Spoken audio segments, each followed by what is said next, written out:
Hello, I'm Max from SoftUni BUDITEL and I'm here with the founder of Every Dog Matters You, Teri Kyle. Hello, could you please introduce yourself for our audience?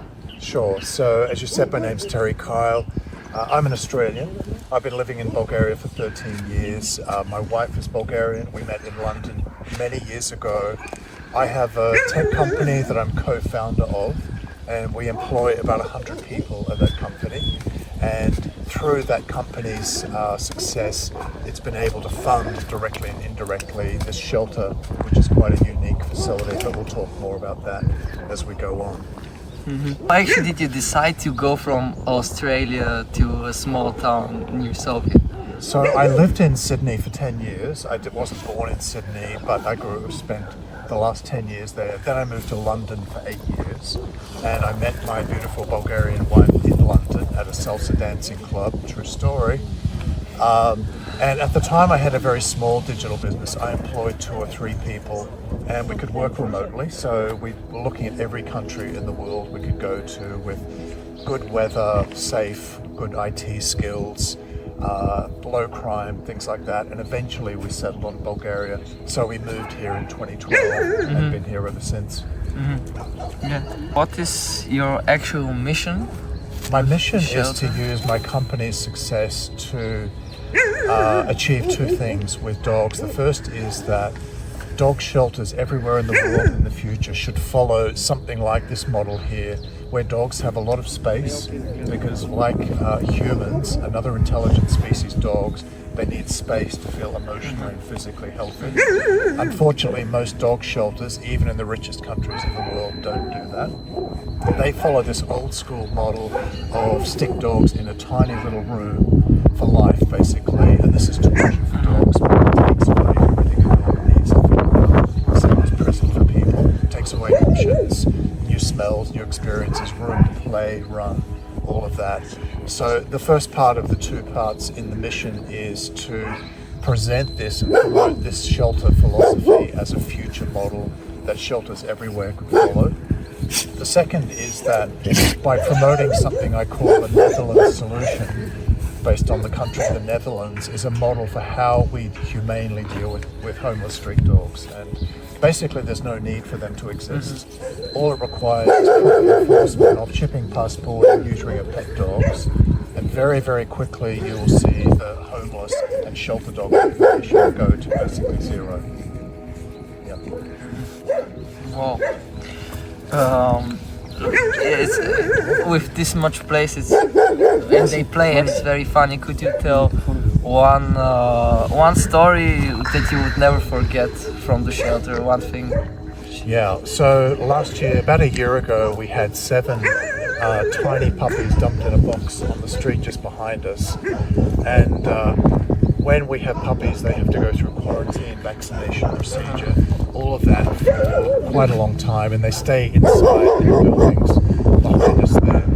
And when they first go out into a yard, and for the very first time, basically, these puppies experience running in a big yard like this, the explosion of joy, excitement, enthusiasm, play is incredible. And to be in the center of that when puppies discover it for the first time is beautiful and joyful. And I'll never forget those moments. You know, they're just wonderful. It's one of the wonderful experiences here at the shelter. Yep. Yeah, these are the most beautiful moments. Yeah. They're, you know, puppies are obviously super cute.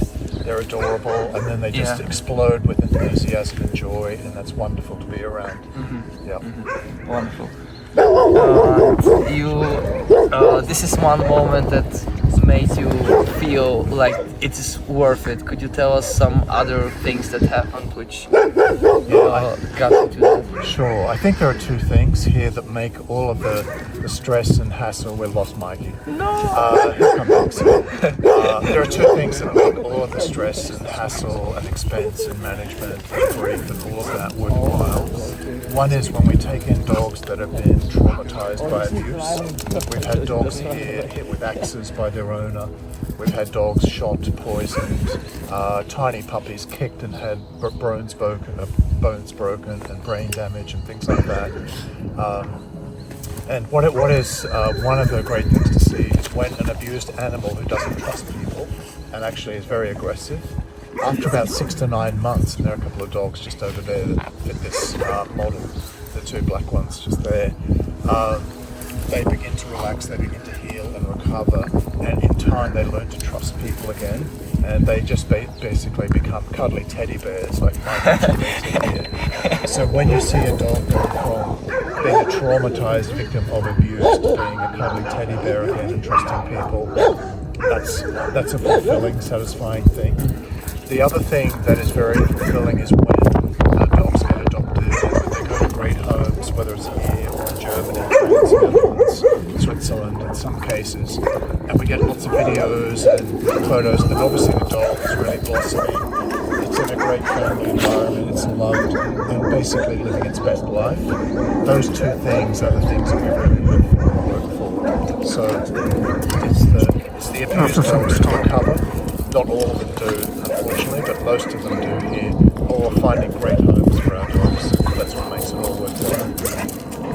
Yep. Yeah, and how can our auditory help when they, for example, see a stray dog, or somehow they can help with this cause? Yeah, so I think my best advice is, even if you're afraid of dogs, just don't hurt them.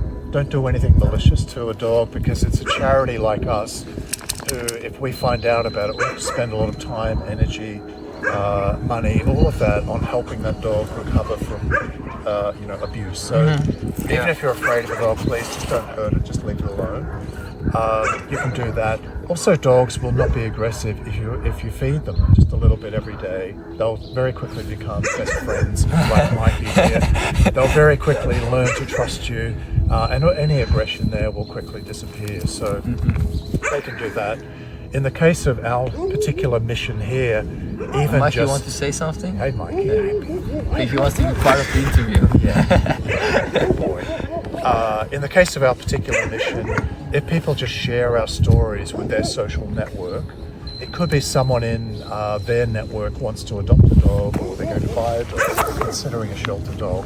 They can come out and visit, like you guys have visited Mike and Teresa today, and I'm sure you're thinking about adopting one of them right now. Yeah. No doubt.